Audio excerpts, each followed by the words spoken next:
Welcome back to the DUDEPOOL Gamescast. As always, I'm the host, the Dude250. I've been known as Nicky D for a while. I kind of prefer going by Nick James now, so I'm going to do that. I'm Nick James, the Dude250, hanging out with Taylor Sager. The aliens exist. Can I be Taylor James too? You could be. I just don't like my last name. It's too long and ugly, so I just cut it out, and I'm using my first and middle name. Nick James, bitch. Cut it out like a bad tumor. It's my real name, so I'm just going to go with it. Fuck off. Cool. That's right. I am the spiritual successor to Rick James. I love cocaine. Yeah. Hell of a drug. He does. I will concur that he does. That's correct. If you're a little confused as to what we do by how we just started this episode, let me tell you, we're a couple of friends that just hang out and love to play video games and have been doing so for a very, very, very, very, very, very, very long time. We play pretty much anything and everything that comes out. We have all the systems. We got everything. We're borderline experts when it comes to video games without being in the industry itself. Is there ever a game called Borderline? Maybe. Because I'm not an expert at that game. At Borderline? I am. And I haven't even played it. I can tell you that X is jump. I can tell you rotate the camera with the right stick. I don't know, man. You walk with the left stick, unless you're playing on the Wii, in which case you'd spin around 3 times, touch your toes, and do 10 push-ups, and you'll beat the level. Some pretty wide assumptions here. It's borderline crazy. Mm-hmm. That's right. This week, we're talking about a game that we don't know too much about, but I'm super stoked on it. It's a little game called Spiderman. What's a Spider-Man? Spiderman. He's a spider and a man. That is what a Spider-Man is. I think that's the theme song. That's it. If they're not using that, they should. If Insomniac. If you're not using that, poof, please Get it in there. Please get it in. Get it in there. I wonder if Stan Lee's going to be in this game. Maybe. It's a good chance. I don't know. It's being made by Insomniac, which excites the shit out of me. They just recently, their most recent outing was in Ratchet and Clank game. Ratchet and Clank. It was beautiful, and I had a lot of fun playing it. I don't think they did the movie. One of the writers of the Ratchet and Clank game did write the movie. I'm sure that the writers were involved. Yeah, they didn't do the animating and all that stuff, though, did they? No. No. DreamWorks? No. 3D people? No, I thought it was like Legend or whatever. Legend. Yeah, it was somebody. I didn't watch it. I don't remember. Yeah, the game was awesome. The game was very, very, very well done. They're also, if you're not familiar with them, they did the Resistance series, which was super cool. Man. And the trailer that they showed at E3 and any footage you can see now of it is looking very different than those because they've never tackled an open world setting, which this game is. Was Sunset Overdrive open world? I don't know. That was primarily a multiplayer shooter. Sunset Overdrive? Yeah. Really? Yeah. I thought it was like a single player, like Dead Rising. So when I said we were experts about games, I meant I'm an expert about games, and this guy's fun to hang out with. Well, it was an Xbox exclusive. I didn't had a bone. So Me neither. I didn't have a bone to pick with that one. Yeah, those excuses don't stand. Sorry, I don't have one either. But yeah, no, that's cool. I didn't know that. Yeah. Anyway, it looks fucking sweet. They're promising to do things with this Spider-Man game that has not been done in Spider-Man games before, a la traversal via parkour. So not just swinging around, just actually doing some crazy parkour stuff because, Spider-Man's pretty good at that shit. Pretty nimble. Yeah. Yep. They're saying it's not an origin story. It's going to take place further on when Spider-Man's at his peak, and he is fucking Spider-Man, and he can do all the crazy things that a Spider-Man can do. He's not Spider-Boy. He is not a boy. He is a Spider-Man trapped in a boy's body. Yes. That's why Nick loves it so much. That's why I love it. I get to control little boys. Yeah. I mean, I shoot sticky stuff. Okay. You took it there, and I just roll with it. I swung with it. Yeah. The combat looks pretty cool from what I've does. seen, even though they haven't really shown like true gameplay. It all takes place in engine, but I don't know. Like the camera is going to be held back, and I don't know. Like, is it going to be more like an Arkham style game, or is it going to be button mashy, or is it going to be combo centric, or square, triangle, circle like the old Spider-Man like the old games? ones, yeah. I really liked that aspect of it, honestly. Like learning the new combos and stuff like that, and then being able to execute them was really cool. It was a really fun way to do that game. Yeah, I just hope it's not as janky. Well, yeah. Like that's the one thing Batman does really well is the combat is very fluid and it looks awesome when they do it. You know what I mean? Like the animations are so well done and how he switches from fighting one enemy to the next and to the next in a big circle or a room, even though it's a little weird when he's on one side and he flies to the other and slide over and grab a dude or whatever. Square in the face on the other side of the room. I'm like, holy bats, you've been practicing. Those are some mighty big thighs you must have there, Batman. Yeah, but you know, it still works very well within the context of that game. I hope the combat's as fluid and satisfying as those games are. Because Marvel still hasn't had a game that could match the heights of those Arkham games. No, they just haven't. No, I can't think of any Marvel games. Well, those Arkham games, to me, especially, are the pinnacle of superhero video games. I don't think any other games beat it. I don't think Infamous comes close. I don't. No. You know, I mean, for it being its own IP, I mean, it's great and it's cool that they use superpowers that nobody else really uses. I mean, all that stuff is amazing. But no, I don't feel attached to it as much as I would Batman. But I mean, again, you grow up with Batman and stuff like that. And yeah, but I was never even that huge. Well, I'm just more of a Marvel than a DC guy. But I still, I liked Batman even more after playing the Arkham games. I think pulled me in a bit more. If you could choose one Marvel franchise to be Arkham style, like Arkham-esque level of a game, which one would it be? X-Force. X-Force, yeah. So like X-Men and Deadpool. It would be it's only a few X-Men. Yeah. There's Wolverine, Deadpool, Warpath, X-23, Psylocke, I think, is in it for a few of them. Domino's in there.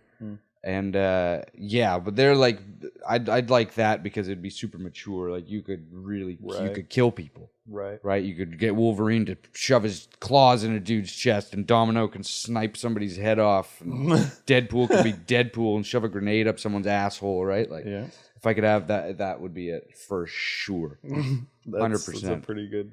It's a pretty good one. I don't think you'll get that mature with the Spider-Man title, which is also why I think it's a great fit to give it to Insomniac, because they're great with that kind of stuff, at keeping it lighthearted, like with Ratchet and Clank and stuff, right? Yep. Tons of action in that game. Tons. You're literally killing hundreds of thousands of things or whatever. Yep. But yeah, it's certainly very family friendly. Very, and it's very easy. Like you hold L2 to bring up your gun and R2 to shoot, and then you just hit square to do your melee stuff over and over and over again. So I hope the combat system is deeper than that. But in terms of tone and lightheartedness and lots of color on the screen at once and stuff like that, that's the kind of world that I want a Spider-Man game to be. Yeah. Like. Yeah. You know? Yeah, I want Manhattan to feel alive. That would be great. Which is something that they certainly try to accomplish. I mean, I played the Spider-Man 3 on the PS3, and I mean they have tons of those little like pop-up random event missions that happen. You have to help little civilians and stuff like that. Like they really made it feel like you were a superhero in this city that you could help all these people out, which is really cool. I hope that they do more even on that, which I'm sure that they will. Yep. I also like what I'm hearing about how there's a possibility of playing as Peter Parker as well. Yeah, that's what they hinted at a bit. So I hope it's not just like dialogue, and kind of like walking from A to B. I hope that'd be cool to have. I mean, you could even have like investigative missions, where he's got his camera and you can take pictures of stuff like that. Yeah, I think there's going to be some photography stuff involved. Yeah, absolutely. Yep. And you could even like set it up so you can take pictures of yourself and sell them to the I was thinking that would be a little mini game thing or something you could do to get extra points or whatever, right? Yeah, that would be super cool. I like they're clearly adding just a whole like Spider-Man rogues gallery. It's not just focused on one guy, even though if there probably is a main antagonist. You're still going to be able to fight a bunch of different villains. Yeah, I think it's going to be like Arkham, like that, where there's little storylines or whatever for a whole host of different bad guys. But I'm sure, there is going to be like a main story with a main dude who is the main bad guy who you're mainly pursuing to mainly defeat. But I'm excited to see everything that they do with it. I mean, I don't think it's going to be just a direct knockoff of Arkham or anything like that.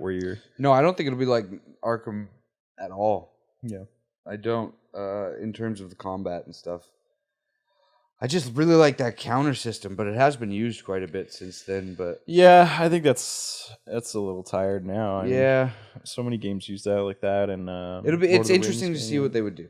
Yeah, I'm curious to see how they handle it. Yeah, I mean, I don't know. I mean, Spider-Man's essentially one of the like strongest as far as like lifting weight wise of like a superhero, right? So he is now, like they did in the last like 5 years or something. I can't remember when exactly, but they came out and said Spider-Man this whole time has been holding his true power back, and he's been pulling his punches. Yeah, somebody takes over his body or whatever. Yeah, Dr. Octopus takes over his body and then starts using him to his full strength, power, and he's just punching people's heads off their fucking shoulders and shit. And it's like, holy fuck, Spidey. Yeah, yeah. So that I mean, I don't know if they'll go that route. I don't know because they are in deep talks with Marvel. Is what I've heard. So people are kind of worried about like the story and stuff like that, and they are trying to reassure people that it's it's going to be very close to the way Spider-Man is in the comics and everything else, right? So I would imagine that they are going to use that. It seems like they like at least in Civil War. There is a way around it too. They just say, "Oh, he's back to pulling his punches" or whatever. Yeah, I mean, I don't think they're going to get him to be punching people's fucking heads off. That's for sure. No. He's definitely going to be stunning. But he can people. lift cars and shit. And trains and all that stuff. You could do that in one of the other Spider-Man. I think you could upgrade your strength or something. Yeah, right. Probably. And then in the end, you ended up being able to pick up cars and throw them or something. I'm more interested in seeing how they handle his defense rather than his offense. Because Spider-Man to me is probably the most acrobatic character in Marvel. Yep, and spider sense, so you essentially should be able to dodge everything. Exactly, right? Like that just that's what I have in my head. The spider sense goes off, and it's like Batman's little symbol thing, and you hit the button. And he's like, whoop, whoop, whoop. It just makes sense. It really does scream, do that. Yeah, right? Like countering with Spider-Man should just be second nature, essentially. Yeah, well, that's what he's all about. He's a counter fighter. He always has been. Like he'll slip all your punches, do a backflip, and come and kick you in the face, right? Yeah. Like, yeah, that's true. Yeah. Yeah, I mean, yeah, I guess how could you not put those in the game then? Yeah, it's also interesting to see how they handle the web slinging. Because in The Amazing Spider-Man 2, albeit it was a shit game on the PS4, I liked the mechanic where you hit R2 and you shoot with your right arm, you hit L2 and you shoot with your left arm, and you had to actually physically attach to a building. Right. You couldn't just like, oh, it's in the air. There's helicopters always I'm swinging everywhere. Through Central Park. Yeah. And there's nothing above me. Yeah. Yeah, that was a little, I don't know, I never liked that. There's always two sides to that coin. Some people don't care, and they're like, yeah, but the freedom it gives you when you don't have to actually connect it to something is great. The other part of me is like, it's just so much cooler attaching to buildings because then you attach to the corner of the building with the right arm instead of the left, and you can turn that corner even faster. It like whips you, like creates momentum. Yeah, that was really super cool to me. And you have to like plan your route. You can't go over Central Park, unless you want to go really low. Yeah, well, that's just exactly, and same with a lot of the streets, like in New York. If they're lower buildings, you have to like swing closer to the cars and start dodging and weaving in between cars and shit. And I was like, that's Spider-Man. Yeah. That's so cool. Yeah, having to actually have physics and stuff like that play a part in the game is super fun. Because it never made sense to me in like the last Spider-Man game, Web of Shadows. It's not the last one, but it's the last one that I recently played this year, actually, on the PS3. When he's chasing the Vulture around, and the Vulture's flying on his little flying thing, and you're actually keeping up with him in the sky. And I'm like, I'm not grabbing anything. How come he can't just fly up and be like, ha? Right? Like, you can't go this high. There's nothing to grab onto. Take that, dummy. Didn't make sense.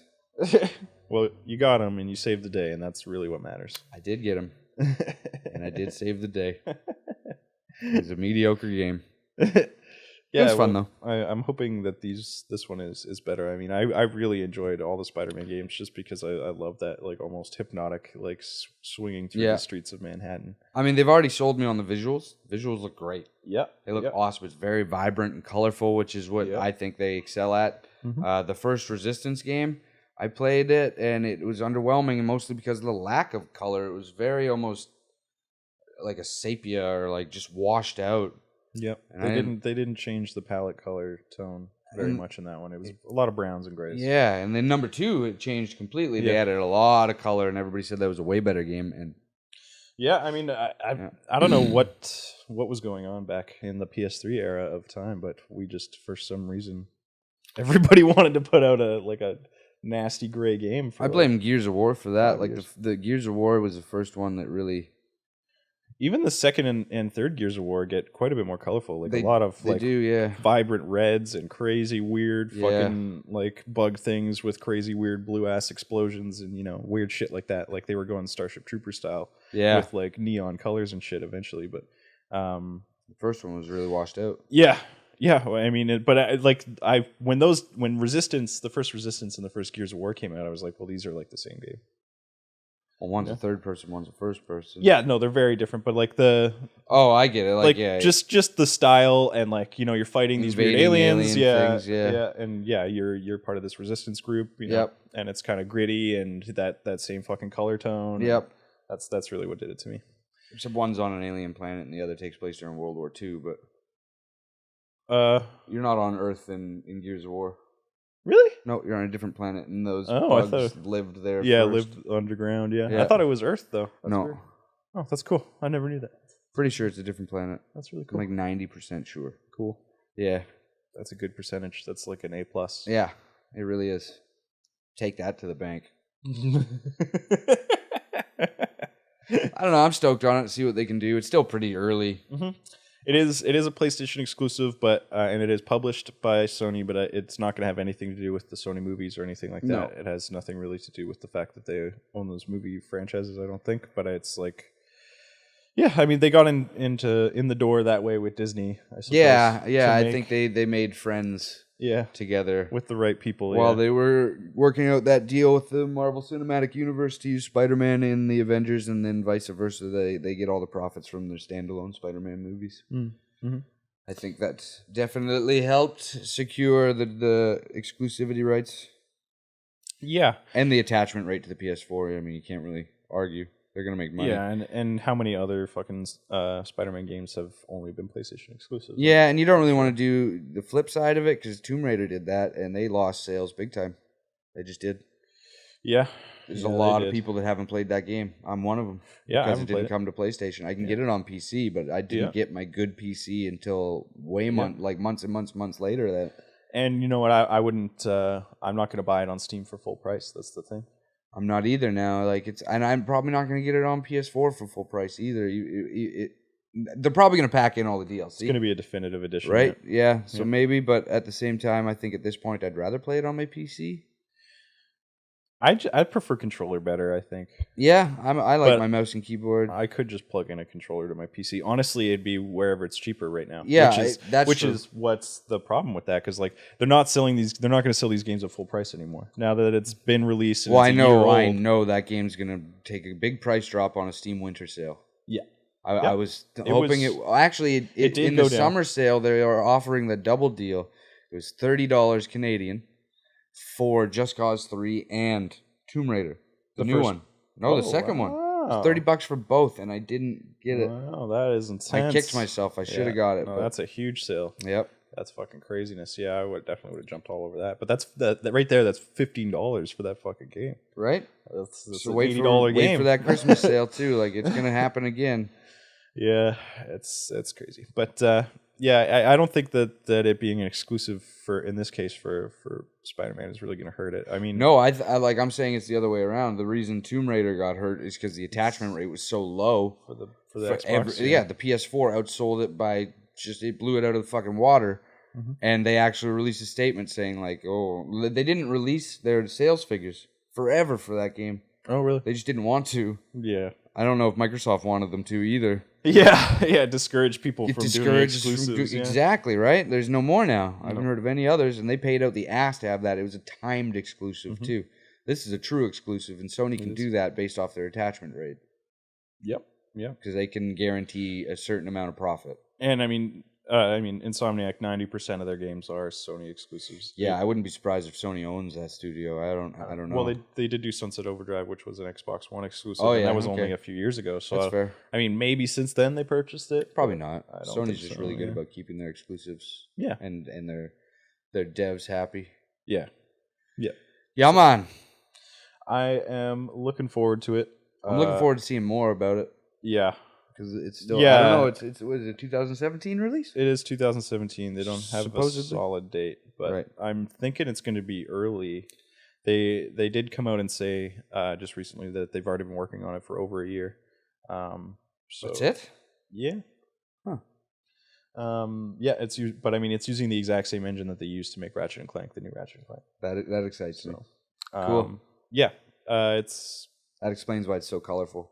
Yeah. Bright. Yeah. Right on. New Spider-Man. We're looking forward to it. So far, DUDEPOOL approved. If you know any info on it or got any comments or what you think about it, and what's your favorite superhero video game, let us know in the comments. Let us know on our Facebook page, wherever the hell you want to get at us. Twitter. We're on Facebook at facebook.com/officialdudepoolgaming. We're on Twitter at dudepoolgaming. And that's us for this episode, man. So we'll catch you next time. See you guys. Adios.